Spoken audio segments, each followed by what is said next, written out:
Struggling to offload that underperforming player before the FPL deadline?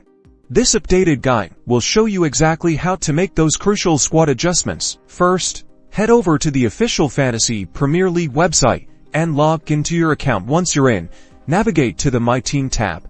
Here, you'll see your current starting 11 and substitutes. Locate the player you wish to remove from your squad. Hover over the player's card or simply click on it. You should see an option, often an X or Remove Player button, appear. Click this button.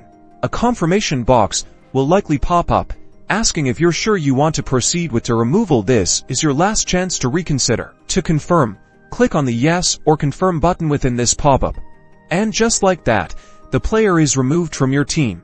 They will no longer be part of your active squad. Now, your focus shifts to finding a suitable replacement. You can either select a new player from the transfer market or bring in a substitute from your bench. Remember to consider form, upcoming fixtures, and price to ensure your new signing is a strategic upgrade.